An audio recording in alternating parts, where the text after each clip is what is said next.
it is really important to do some research. Well, let me kind of show, this is kind of the flow of what we're doing. First thing we did was we thought about all of those instances. Remember, credit check, all of those. We thought about all the things that go into the job process. Then from there, we identified what potential green flags were and red flags and how to maximize and minimize them.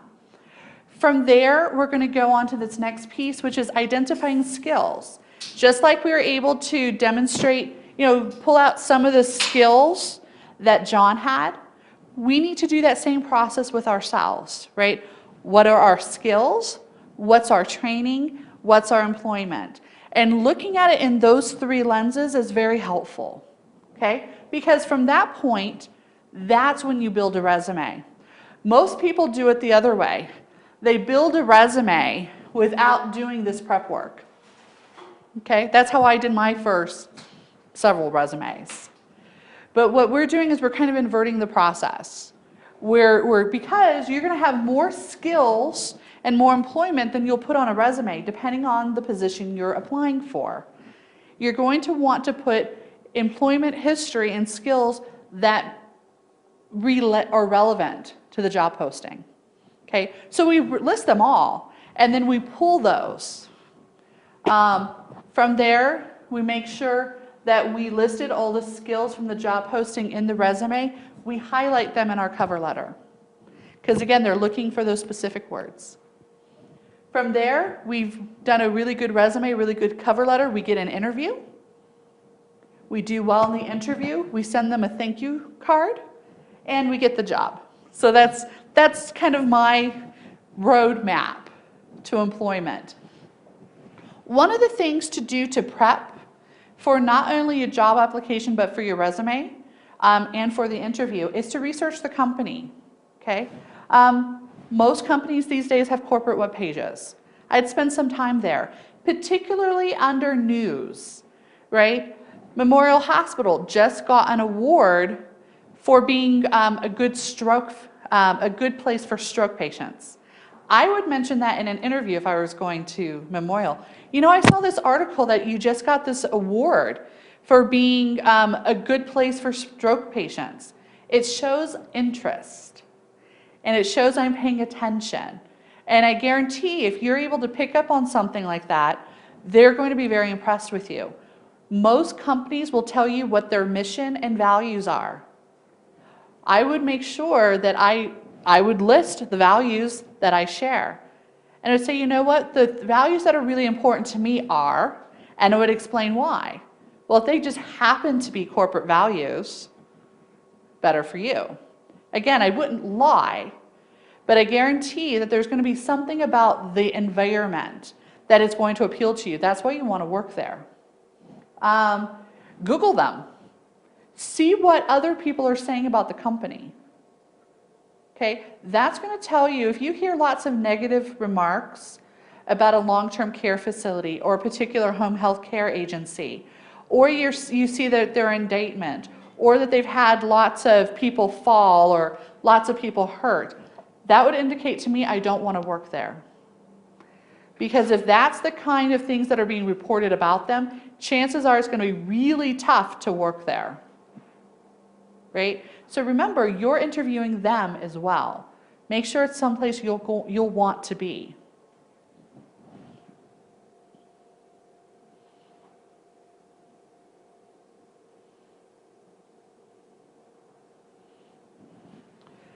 Again, I always go to the facts and news first, right, of any corporate website, because I want to know what the most recent stories are, right?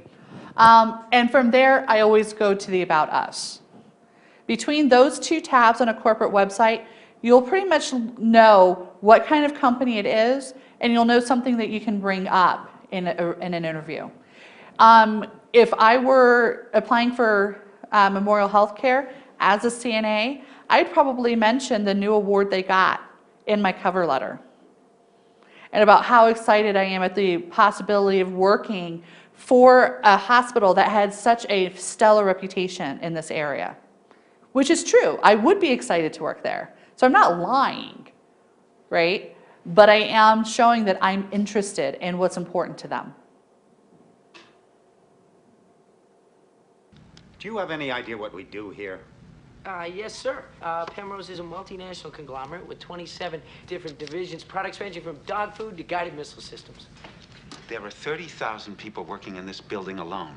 Their accumulated salary is higher than the gross national product of half the nations, the common market. Last year, we borrowed more money from banks than Mexico did. It's a great company, Uncle. Mr. Prescott. That's why I'm here. Again, what kind of impression do you think that made? That he knew what they built. He knew how many, how many product lines they had. It's important to know those things. Because if I ask someone, say, do you even know what we do here? And they were able to give that kind of answer. Notice, then he started talking about the number of people, how their borrowing capability is, and all of those things, right? So it created a new conversation because you were interested. It's a good thing.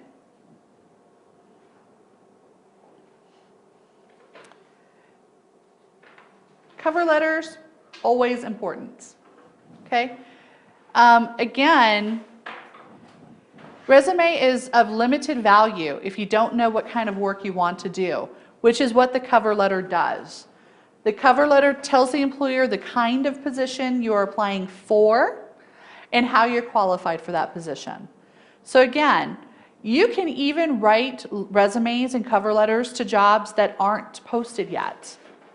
It's not a bad idea to go write a cover letter for an agency you want to work for, or a long-term care facility that you want to work for, and say, I am interested in a position as a nurse assistant. This is why I'm interested, and this is how I'm qualified for it. Right? So you don't always have to wait for a job posting. You can create your own opportunity. You do that through your cover letter. I did that for colleges. We were going to Hawaii.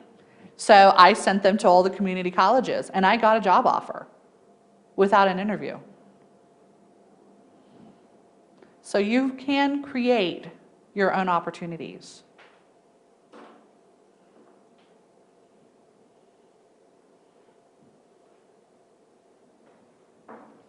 Okay, you'll notice in your packet, I have an example for you from John Azor, okay?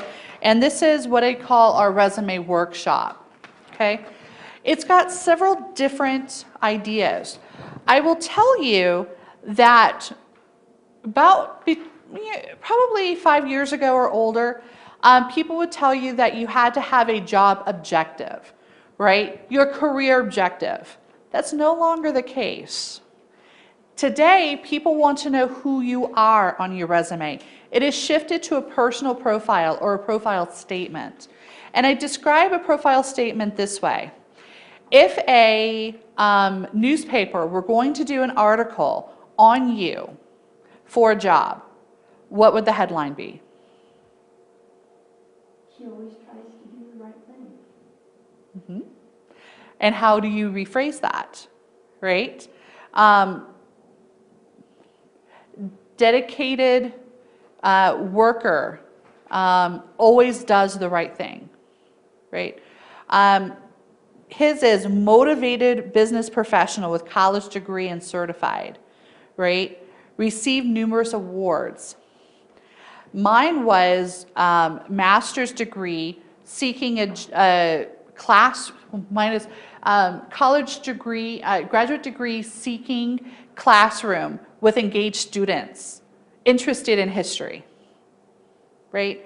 It's a sentence, no more than 2, but it sums you up and it also humanizes you, right? So rather than saying what the old, I'm looking for a challenging career that uses my skills and experience. That was like the old go-to objective. That's not the case anymore. You really want to personalize your profile in no more than 2 sentences, so a couple of lines. What is it about you that would catch my attention? Why do I want you to work for me? what skills do you have that are interesting to me? So this is where you go back to your skills, go back to your character, right? My sister would probably say something like, funny girl seeks to light up workplace, would be her first sentence. And then in her second sentence, she would say something about her professional categories. But that tells you something about my sister. And it would catch my attention enough that I'd read the second sentence. So something about you. This is a way in a very short amount of space to tell them something about you. Not just your professional capabilities, but your character as well. And if it happens to be snappy, even better. I'm not good at that, but snappy is good. Okay? And then what John has done here is he's looked at all of the jobs he's had. Okay? His last job, for example, is when he was with Vision Masters, right? And it says, the job title. So what was his job title? That's important. What were the dates of his job? And then what were his job duties? You're going to put far more on your worksheet than you're going to put in your resume. Remember, because you're going to pull out specific skills and duties depending on what the job posting is. So this is a place to dump everything, right? I would probably even put here that I can use QuickBooks. I've done my own bookkeeping, all of those things that, quite honestly, if I was going into a CNA job, probably wouldn't matter. But you never know if they might be looking for someone with some administrative skills. Some of them do, right? They might say, you work with home health. It might be a good idea for you to track expenses for your client and report them back to either the family or the agency so they know where money's going. So rather than your client keeping receipts, you might do it for them. So that's a way of using that experience, which doesn't seem relevant in either your resume, cover letter, or in the interview. So this is really where you put down everything. I would even put my pizza delivery job. Okay? I am a horrible waitress, but I did it for 3 years in college. Horrible. But I was really good with people. Right? I messed up orders. I dropped things all the time. I poured hot syrup on my father, who didn't tip me. This was the extent of how poor of a waitress I was. You got great tips because they felt bad for her. They felt bad for me, and I remembered them. Right? I was able to make a connection with people who came in regularly. I cared about their kids. Right? And because of the time of day I worked, I had a little bit more time to spend with individuals. So I got great tips. I could tell someone, I'm a horrible waitress, but I'm very good at making connections with people and remembering what's important to them. That's obviously a skill as a caregiver that would be very highly prized. Right? If you are dealing with someone who has dementia who tells you the same story, you can, if you know that story makes them happy, you can say, tell me how you met your husband again, Mrs. So-and-so. Or, I really loved that story about your dog. Can you tell it to me again? Again, be yourself. Don't just try to do that. But it allows them to maintain part of an identity they might actually remember. That's really important with people with dementia. You'll notice that I've color-coded John's resume worksheet. In yellow are all those things that will go on everything. This is your name, your address, your profile. I would take objective off because you'll either do an objective or a profile, and profile is preferable. So I wouldn't even use the objective anymore. And then in blue, I have all the job titles he's had and the dates, where they were, what he did. Okay, and I think I have 6 job titles here for him, so a place for 6 positions. Then in green, I have the schools he's gone to. You would put that you went to an NA school, right? Because it shows your training. This is considered professional training, just like your certification will be. You would list them both. Again, accomplishments. In red, your professional associations. So again, right now you may not have them, but when you do, you'll start filling those in. And then last but not least, your references. Notice I have phone number and email. More and more are also asking for physical addresses, so I would get those as well. Okay? And so what I wanted to do here was I wanted to give you an example of how you can build your resume and how we're going to use this in his actual resume. Okay?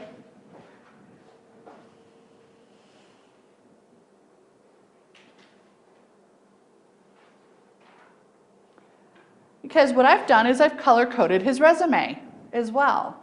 Okay? Just so you can see where things go. Notice everything in yellow goes in the top. Okay? This is going to be your profile, your name, your address, email, phone number, all of those things.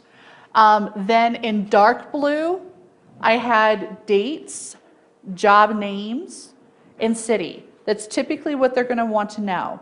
The dates you worked there, the name of the company, and the city it was in. Okay?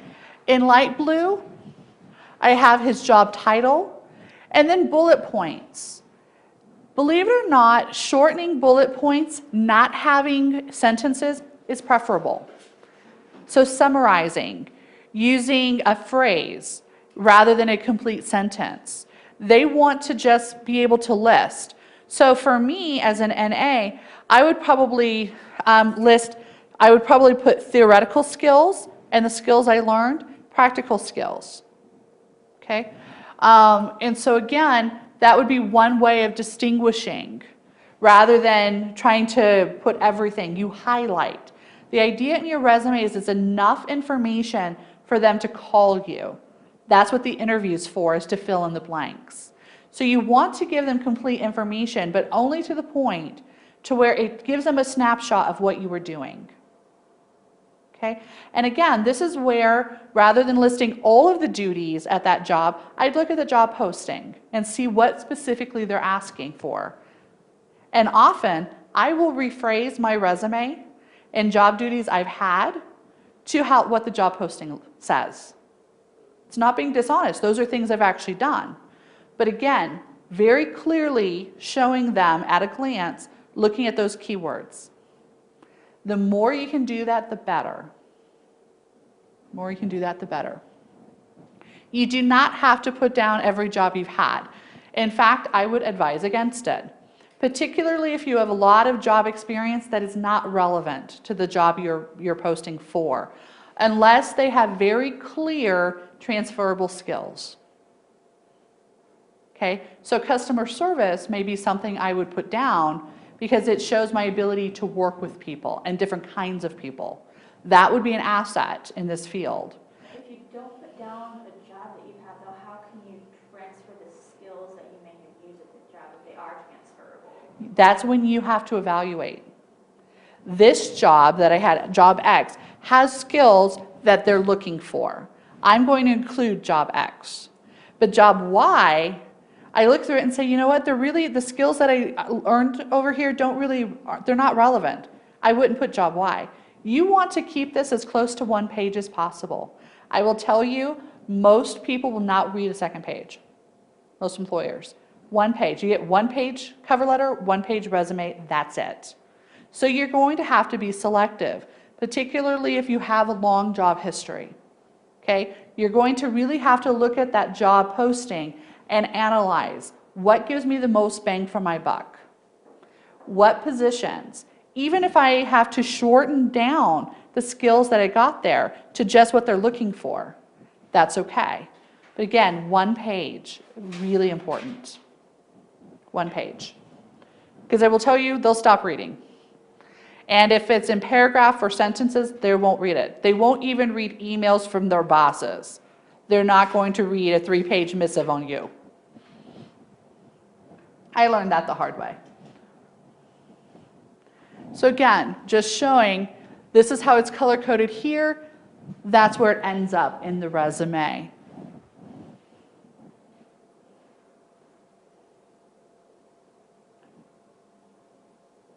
Okay?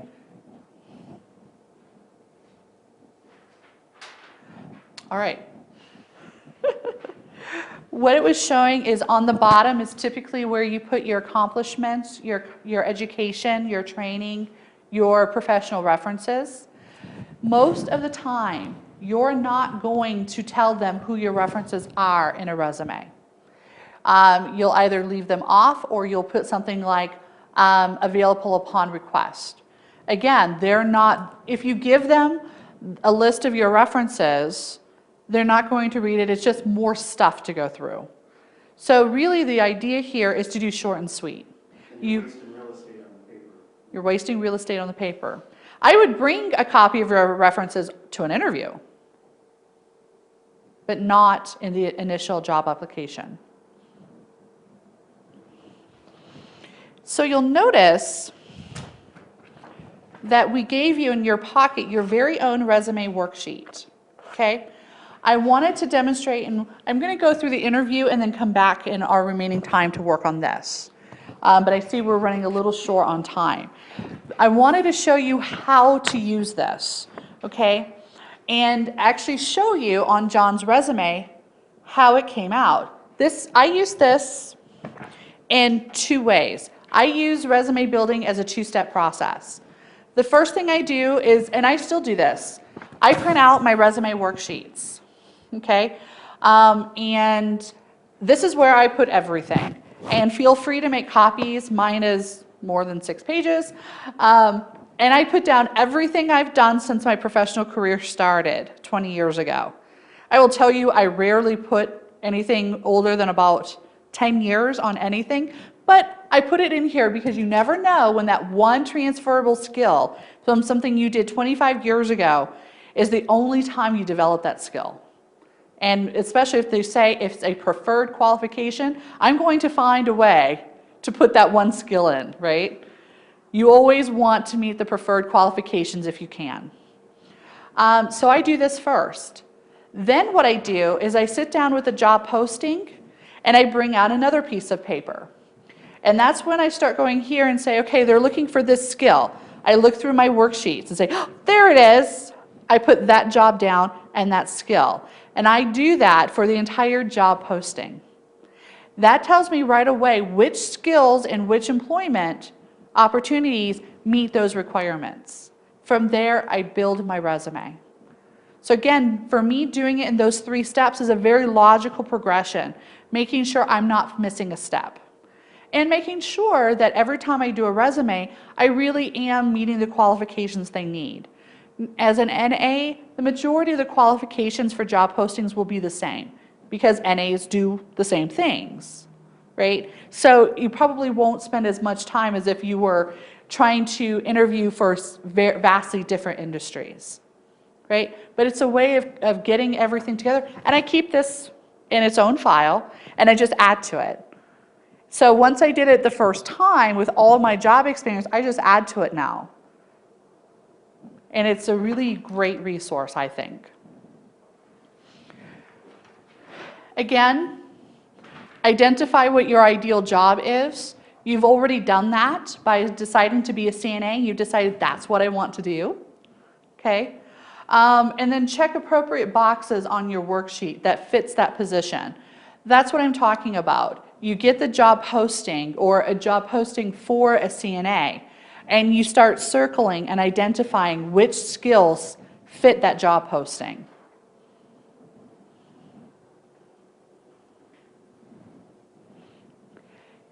What I like is the way that your resume looks and your cover letter looks can actually be something of your personal flair, okay?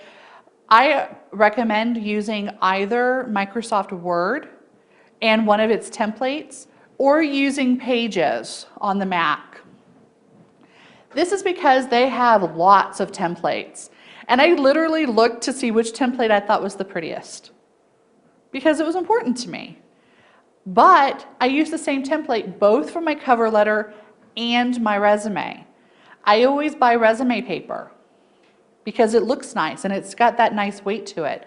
So if I'm an employer and I have lots of papers and I have one that's, got some weight to it and I use a nice ivory color, but you can use other colors if you want. Peg, Exactly. It has this really nice feel to it. I like that.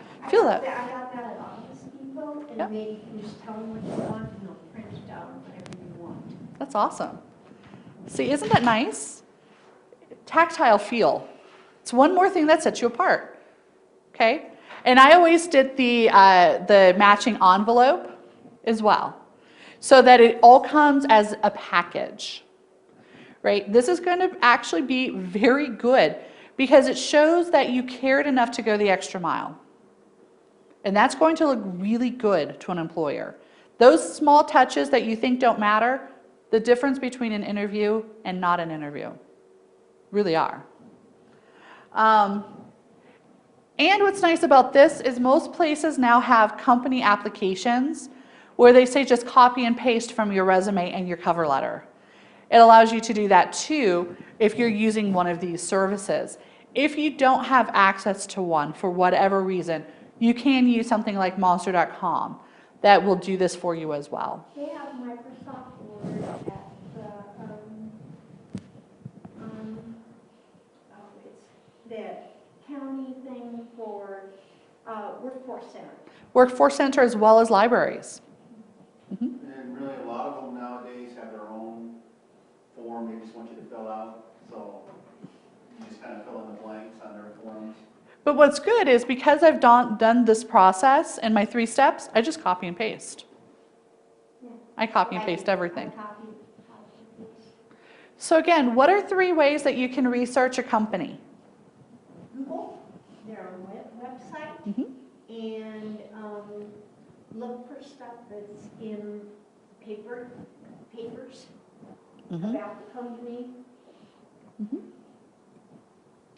This is something that you may not have done, but that you will do, creating a master resume. That's really what the resume worksheet is. It's a master resume that's listing all of your experience, all of your work, all of your skills, all of your credentials, right? Because you never know when that one thing is actually going to come back and be a benefit to you.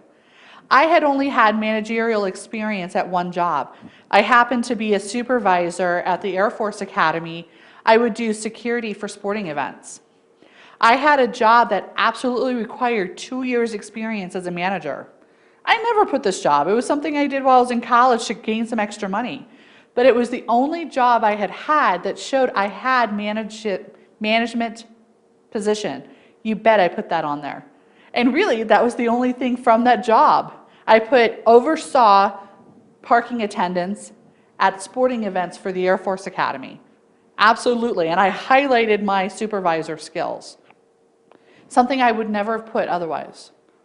It's the only position I've ever had where I used that job.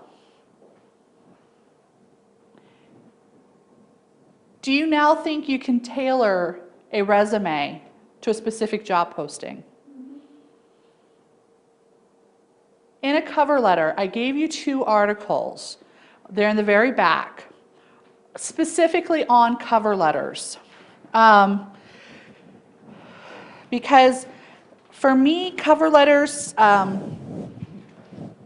you've got all kinds of different ways that you can construct your cover letter.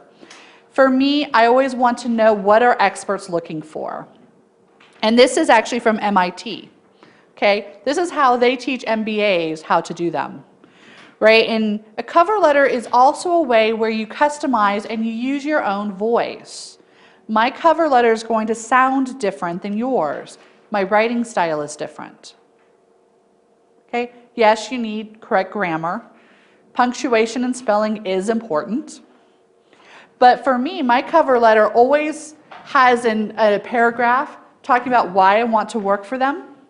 That's when I'm going to use some of the knowledge I've gotten about the company. And then I say, here are some skills that I have that I believe would be a benefit to your organization. I bullet point them in 2 columns. Then I always say, I invite you to contact me in these ways. I look forward to continuing our discussion on how I can benefit your company. And that's how I do all of them. Where do I customize my cover letter? for the job you're applying for. That's right. My skills, the ones that I pull out, specifically in the job posting. The first paragraph, when I tell them why I want to work for them, is also customized to them. Why do you want to work there? It's because of something I've learned in my research. And it shows right off the bat that I'm interested in what they're doing. I'm interested in who they are. This may be when I tell them how much I appreciate their company values, or the fact that they've won a prestigious award or a grant, something along those lines.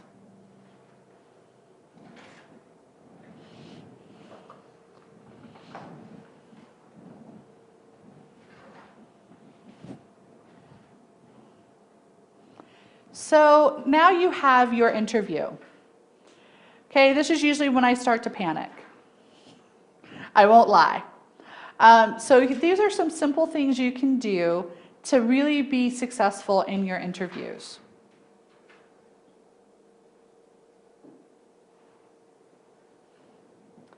Do a drive-by. Worst thing in the world you can do is get lost on the day of your interview and be late. Don't just do a drive-by, do a walk-by on where you're meeting the person. Okay, again, you're going to want to know where you're going, who you're talking to, when to be there. Okay, I do this religiously. The day before my interview, I usually do about 2 days before my interview. I go, I find out where I can park. This is important. Do they have employee parking versus guest parking? Are they downtown? Am I going to have to pay for parking? Is parking an issue? You'll learn all of those things through your drive-by. Then what I'll do is I'll just go walking around the facility, okay? I'm going to look to see where I'm going. Make sure that I know where that room is, right? Again, you don't want to be late. I recommend you be between 5 and 10 minutes early. If you're earlier than that, you look out of place. It looks like you're pressuring them. If you're not early, they're going to see you as not being dependable. And you do not, under any circumstances, want to be late.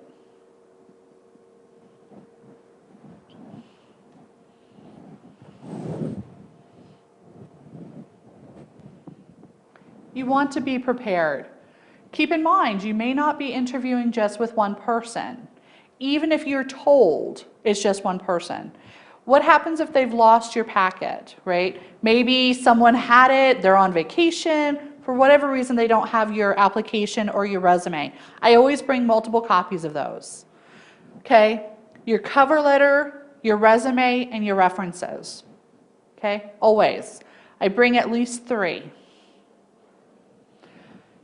Photocopies of your driver's license or your military ID or your state identification card, along with your social security card.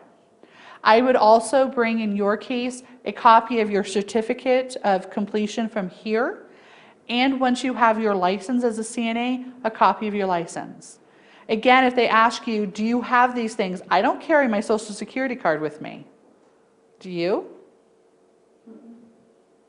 But this is something that they may ask of you before you're hired. This used to be something they would get from you your first day of work. That's no longer the case. I carry mine in this right here. So you still have it accessible.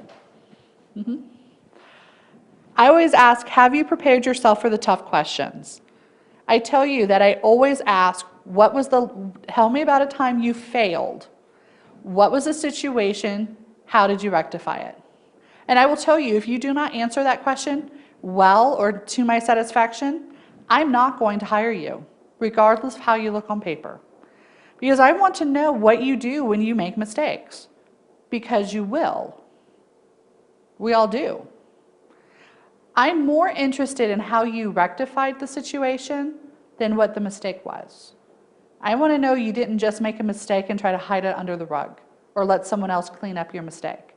I want to know that you took responsibility, and I want to know what steps you took to make sure that you didn't do it again. I will tell you that's a pretty common question these days. I gave you a list of some tough questions at the end of John's resumes, okay? These are 25 of the most commonly asked questions in interviews. I would prepare really good examples for all of them. Okay? This is part of your preparation. And I will tell you, a trick is if you can relate it to a situation. You know, they'll always tell me, like, why are you interested in this position? This is where you can talk about your passion, you know, for older people, your compassion for caring, your drive to do something that matters.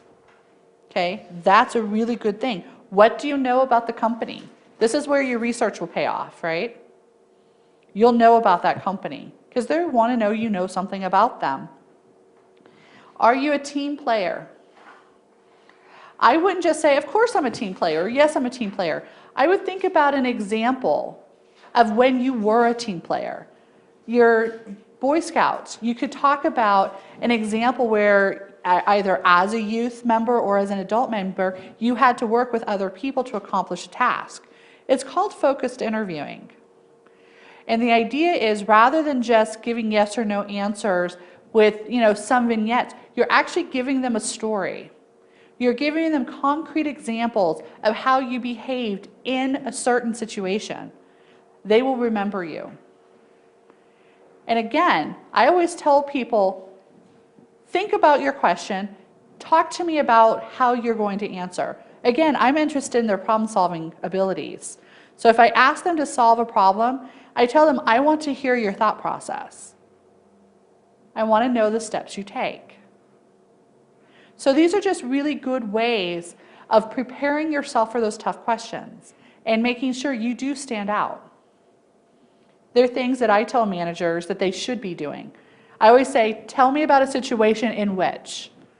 It's focused interviewing. If your interviewer doesn't do that, use it for your benefit. Still do it.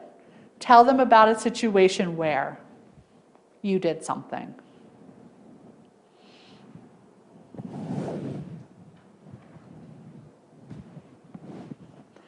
This is stuff that you'll be really aware of because it's part of our student code of conduct. Okay? Take a shower. You laugh, but I've had people try to interview with me where they didn't have great personal hygiene. Dress appropriately. Okay? Probably not jeans, not scrubs. Which is interesting. You'll wear scrubs every day to work, but they don't want to see you in scrubs for the interview. Okay?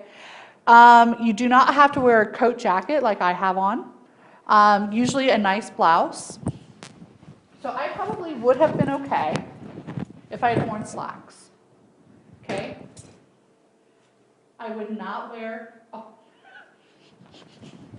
I forgot about the microphone. Sorry, let's. Better?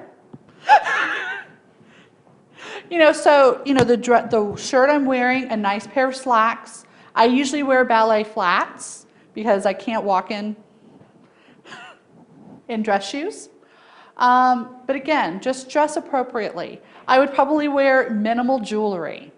Again, in this career field, having a lot of jewelry is a bad thing because it gives someone something that can snag, or it can go in, you know, feces and urine. It's just not good, right? Minimal makeup, okay? Wearing makeup is fine. Not wearing makeup is fine. Don't overdo it. You're not going out to a nightclub. You're going to a job interview, right? Nicely done hair, whether you keep it back, whether you keep it down, just have it styled nicely.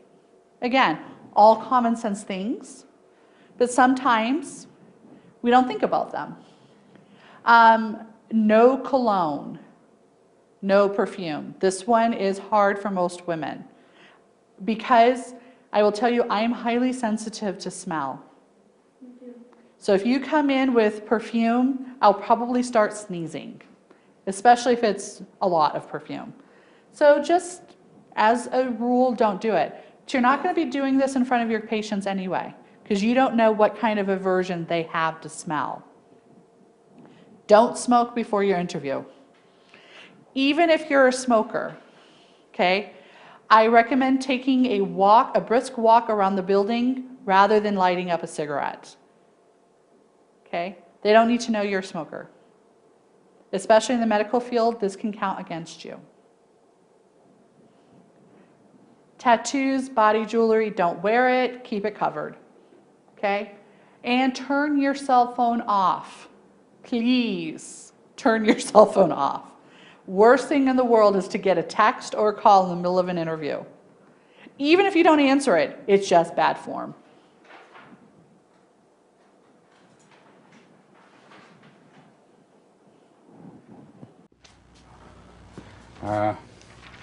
Look, now you may want to, now that you're working here, you may want to rethink your wardrobe a little. Why is that? Well, I think some of the girls are a little uncomfortable because of what you wear. In that particular clip, what was he objecting to? The wardrobe, What part of it specifically? blouse, That was missing. sleeveless. It was sleeveless, and it was very, very low cut. Okay, now 10 years ago, women were not expected to show any cleavage. That is not the case now, okay? You can show some cleavage in a professional setting. Just be aware of how much, right? It has to be tasteful. That is something that has changed. I personally think for the better, because, you know, women should not have to be buttoned up to here, right? But again, you know, probably not going to want it to be a very deep V. You know, something here, it would be fine. Just be aware. Just be aware. And something that I use is I'll use a camisole if I'm not sure. So if I have a blouse that I'm not quite sure if it's too low cut, I'll just wear a little strapless camisole underneath it, right, with a little lace on it. And that way I just know that I'm covered. Okay? So the night before, try to get sleep. I mean, I tend to be really nervous, and so, but you know, at least attempt to rest, right? Eat a healthy breakfast. You do not want your stomach rumbling. Okay? Eat a healthy, yeah. Notice healthy breakfast. You know, something that's going to give you energy and isn't going to make you crash. Yeah. No energy drinks. You do not want to be super hyper. Okay, caffeine, sugar, anything that makes you feel dazed, tired, unfocused. Okay, I have a standard interview breakfast. I have a hard-boiled egg, a yogurt, and a banana. It's healthy, it'll stay with me, and I don't even have my morning coffee because I know it's gonna freak me out. Les could not have orange juice because it makes him sleepy. So again, know how foods affect you. You want to be on your best foot on interview day. Don't get drunk the night before. Okay, well, let me open this up. Why would you potentially not want to have alcohol the day before your interview? Depending on when you stop, it still might be in your system. And, or you have a hangover. Dehydrated, you'll feel terrible the next morning. You won't Yep. get as restful as sleep. And honestly, you shouldn't be drinking within 8 hours of a shift, so you shouldn't be drinking within 8 hours of your interview. And this tends to be a company policy in medical field. Cannot have anything to drink 8 hours before your shift starts. And don't put it on Facebook. You think they won't get to your Facebook, but they will. I always say don't put anything on your Facebook you don't want grandma to see. My Facebook, you will never, ever, ever see me with a drink in my hand. Doesn't mean I don't drink. Now, at this point in my life, I don't drink to excess either, you know, when I was perhaps a younger woman. But again, I think, would my grandmother be scandalized by this? Every time I put something on my Facebook, I ask that question. Because you know what? They will have someone checking your Facebook. That is much more common. You have to have Facebook, No, because I don't, I'd rather not have. good for you. I don't need people, everybody knowing about my private stuff. There is a generation there, right? I have Facebook because I use it to keep in touch with my family and my friends. I will tell you, I only friend people on Facebook I personally know, and I lock it down for privacy. That's a way to protect myself. But I put this I bring this up because so many young people have Facebook, have things on there that could be a problem in an interview. I want you to be aware that companies do hire college students to check out Facebooks and of potential hires. Be aware of that before you go into an interview. Last thing you want is your last bender showing up on your boss's screen. I've seen it happen. Or having a goofy email address. I would say don't have a vulgar email address. I went to Craig Newton.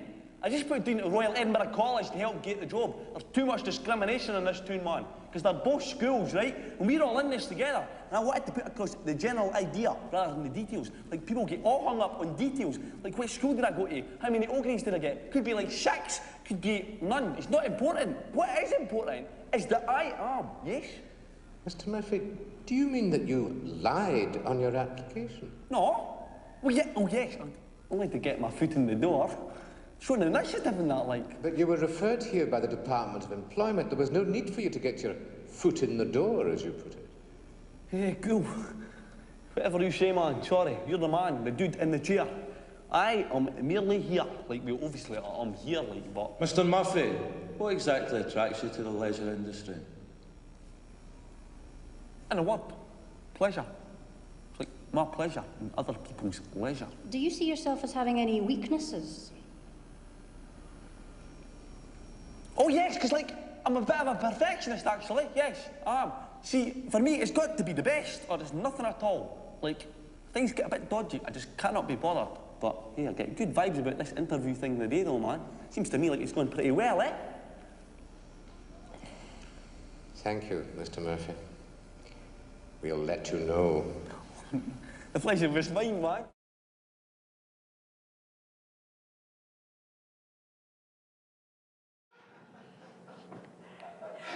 Okay, even if you did speak Gaelic, he was talking way too fast to be understood. And he was smoking heroin before. Could you tell? I have no idea what you do with heroin. I saw this movie once and Leslie's like, we have to use that. I'm like, again, don't take substances that will make you look poorly. Right? Even when you're nervous, when I'm nervous, I tend to speak very quickly. I have to take deep breaths, be conscious of the speed in which I speak. I tell you, having that conscious light bulb, the buzzer that says, stop talking, I need one of those. Again, take a short walk. This is how I calm my nerves. I take a short walk around the building. I take several deep breaths. I get there between 5 to 10 minutes early. If something happens and you're going to be late, you want to call as soon as possible. That still is going to look badly. So have a very good reason why you're late. Because even if you call ahead of time, it looks badly. Car spontaneously combusted. Yes, that would be a good reason. Absolutely. No, you be honest. There's a reason you're late. Is it you underestimated traffic? Is it that you're out the door and you have a sick child? Or you had someone call at the last minute and something you had to take? These are legitimate reasons. Even with legitimate reasons, it's probably going to look poorly. But they would rather you explain than you just not show up on time. Okay? Smile. This is something I forgot. You know, I'm at an interview like this. I have no life. I'm talking just about my job. You're not going to hire someone who has no facial expression, right? So smile, be polite. Remember, you're trying to make a connection. I'm not saying like you're going to be BFFs, right? You're not going to be best friends, but you want to have a professional relationship with people you work with. Trying to build, at least for 20 or 30 minutes, a conversation is a good thing. I see interviews as a conversation, okay? Be enthusiastic about the job, right? I want to see that there's something about this job that you're excited about. Because if I don't see that, I'll go with someone who is. Okay? Never use foul language. Again, this goes back to professional language versus personal language, right? Try to stay away from cliches, slang, okay? Use professional language. Don't chew gum. Drives me crazy when someone's chewing gum and trying to talk to me. Don't do it. So, I mean, attitude really is a huge part of your interview, right? Use a firm handshake, okay? I don't want you to hurt the hand of the person you're shaking hands with, all right? But as a woman, this is something that has, in the past, been a problem for women. I will tell you, I saw a mentalist, and his idea is the handshake is a domination technique. You come up, Cindy? Okay, shake hands. Okay, who's on top? You are. You want to make sure you're on top because this is showing my power over her automatically. Okay, it will make people uncomfortable, right? So really, when you're coming in, you want to make sure that your thumb is more prominent. Okay, wants to be firm. One thing a woman can do to mask this, 2 hands. Okay, this is always how I shake hands. They'll say, hi, it's so nice to meet you. Because now, where's my hand in relation to hers? It's on top.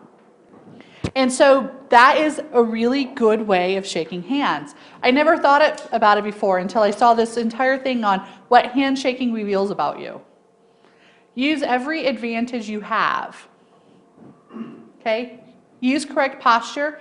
Don't be rigid. Be comfortable, but don't slouch.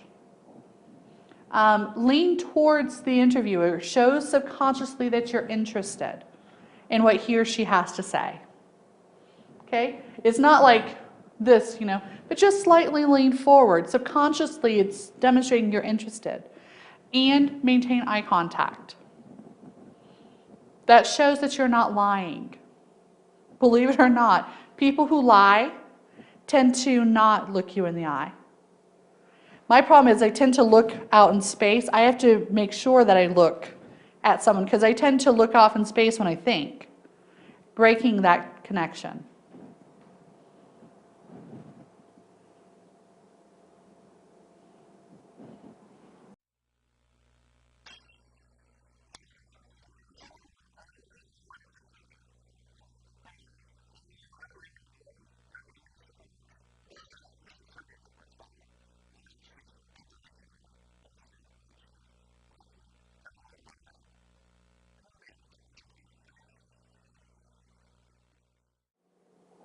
Again, firm handshake. Really, there are still lots of people who think you can learn a lot about someone just from a handshake. In terms of terminology, again, in this career field, use proper grammar, use appropriate terminology. It shows that you're well educated in the field, okay? But don't get cocky with big words, okay? Particularly words you either A, aren't sure the meaning of, or B, aren't sure how it's pronounced. Much better to use your everyday language than try to impress with vocabulary. This is my favorite one. Think before answering the question.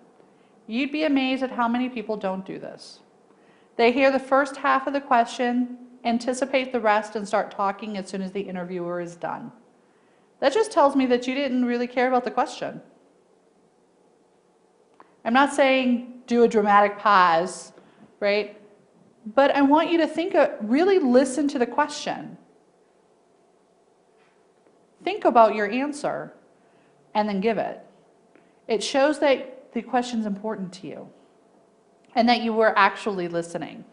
You'd be amazed at the number of times someone incorrectly assumed what my next words were going to be and gave me an answer that had nothing to do with what I asked. They were poor anticipators. Listen to the question, take a couple of seconds and really think about it and answer it. Keep answers short and concise. This is going to help you from nervous chattering, which, is something I would do. So I really do, that's why I take those few seconds and think about how to frame my question in very short, concise ways. Don't blurt out answers, okay? Really be thoughtful. Don't try to fake it. If you don't know, say so. They do know the difference.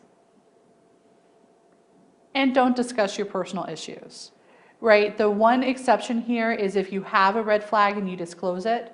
But again, give just enough information about the red flag so that you can minimize its impact.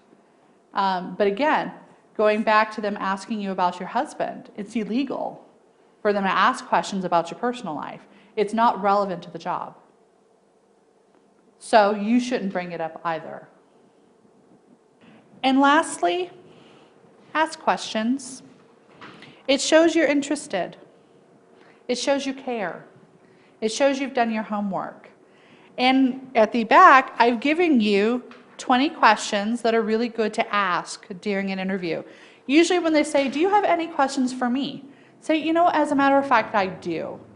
And again, these are things that you have planned out in advance. And they're really good questions. How many hours is a standard week? Right? Do you offer overtime or comp time? What sort of benefits do you offer? These are all things that are very appropriate for you to ask a new employer. Right? If you have to, write them down beforehand. Have them on a card that you bring out or notes. You should also be taking notes during an interview. Okay, because it gives you a sense of the information they're giving you. So take out your notepad, which may have your questions written down. Probably 4 or 5 questions is about right. And write down their answers. Again, it shows you're interested. Again, before you go to an interview, do you know where you're going? Do you have your packets ready? Are you prepared for the tough questions, right? Are you mentally prepared? Think about, am I dressed appropriately, right? Do I have a positive, friendly attitude? Whatever you have to do on the way to the interview to get excited, do it. We all have that one thing that when we do it, it makes us really happy. Do that one thing on the way to an interview. I won't tell you what mine is because it's embarrassing. Do you have your questions written down? Believe it or not, sending a thank you card really gets them to remember you. I do thank you postcards. You can get postcards lots of different places, okay? I have it stamped. I have it in my briefcase. I actually mail it at the closest post office to the facility. I make sure I have their name spelled correctly. And I thank them for the interview. I actually leave the thank you part of the postcard, so I've got it all filled out. On this side, I wait till the interview and I will say, thank you so much for your time and consideration. I really enjoyed our time together. Then I'm going to say something specifically about the interview so that they remember me. And then I usually would put best wishes or best regards or something along those lines and sign it. This, again, can be the difference between getting the job and not getting the job. Would you want it to be pretty, or should it be pretty plain and professional? Like I like to make cards. Would something homemade like that, would that be eye-catching and appropriate? It would be, but I probably wouldn't make it overly elaborate. But yes, it shows that you cared. I always go generally to the dollar store and I get something that's very plain, and then I create something on my computer and print them out. They're probably a little different depending on whether your interview person was a male or female too. Yes. And so again, it just shows that, again, you appreciated their time because they did take time out of their day, right? Always before you leave, thank you for their time and their consideration. A great question to ask is, even if I don't get the job, would you mind letting me know when you make your decision so that I know if I have to do something else? As an interviewer, I let every person I interview know whether or not they got the job. That is a commitment I make because you spent time with me.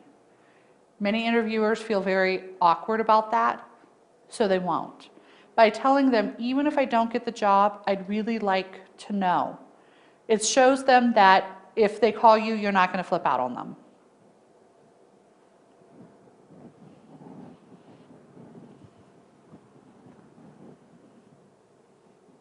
Okay. Again, dear Sam, thank you for seeing me. I enjoyed it. You can contact me, right? Warmest regards, John Azor. And he took it here. Again, this is handwritten, which is perfectly fine. I wish I could make little postcards. That would be great. Negotiation is expected, okay? Unfortunately, in this market, you can't press it very hard, right? Know what the research market value is. Know what beginning CNAs tend to make in this area. I will tell you it's between $9 and $11 an hour with no experience.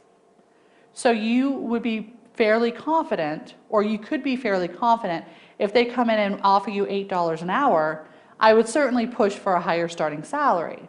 Because again, the average for beginning CNAs with no experience is 9 to 11. But again, if they offer you 10, you don't have a whole lot of negotiation time. So knowing what your worth is, and knowing what your worth will be in 6 months and a year from now, very important. Experts say don't take an offer on the spot. I disagree with this in today's market because they're now saying I have 100 people that would love to be in your position. I've heard employers say this. So you might say, I have to discuss this offer with my husband. Can I let you know this afternoon? That's perfectly acceptable to say. Or can I have a few hours to think about it? I'll call you by X. That's appropriate as well. But don't say, can I have 3 or 4 days to talk about it or to think about it? It needs to be relatively short, probably within 3 or 4 hours. Let them know you'll have an answer for them. I always look at the entire compensation packet. How many holidays do I get? What's the time off policy? How much in advance do I have to request a day off? How long will it be before I get vacation time? Do you offer benefits? If so, what kind, and what do you contribute towards them? This is actually, you might actually get a better deal taking a lower salary because the compensation package is better. Because if you're paying for insurance yourself, it's expensive. It's expensive. So for me, I actually took a lower paid job, that company that I told you I helped fix for 9 months, because they paid 100% of my healthcare premiums. So I worked for a lower wage because it actually evened out quite well. So something to keep in mind. Will most of the CNA positions have benefits or insurance or anything like that? Most home health care agencies won't because most of them aren't full-time. Most long-term care facilities, if you're full-time, absolutely yes. And again, I would look for home health care agencies if you're looking for benefits. Say, I'm really interested in full-time work. How does that work here? That's something I would ask in an interview. Examine alternatives. I would much rather work 3 12-hour shifts than work every day. Okay, that's my preference.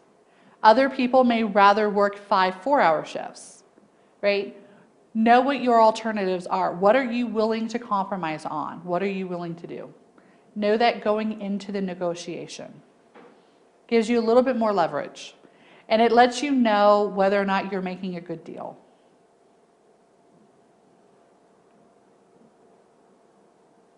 Okay. So final things. Before your interview, you're walking out the door. Do you have your resume packets? Do you know who you're seeing, where you're going? Do I have my thank you card ready? And have I thought about my negotiation? What do you want, right? In terms of not just pay. Do you need benefits? Okay, is that something you want? Do you need flexible hours, right? Do you want to work part-time or full-time? Do you want to do multiple part-time jobs? Have these things thought out so that when you're in that position, you're not on the spot thinking, I don't know if this is good for me or bad for me. You're not going to hit all of the list, but have an idea of what you're looking for. Really good idea. Really good idea.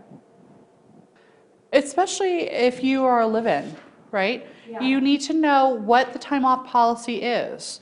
I always ask, am I required to be on call? Especially in this position, right? This kind of position.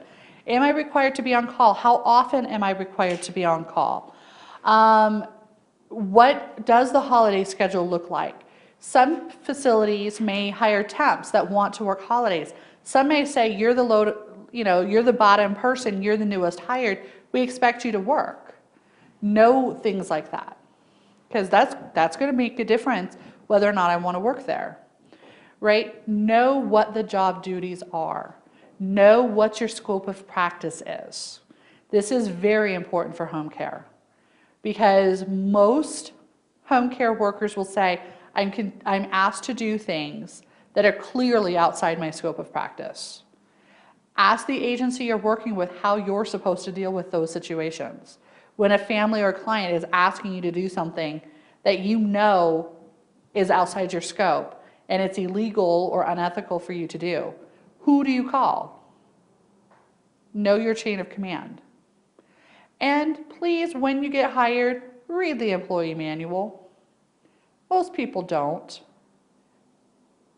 9 times out of 10, every rule and regulation they have will be in there. Please, please, please read it. It'll save you a world of hurt later.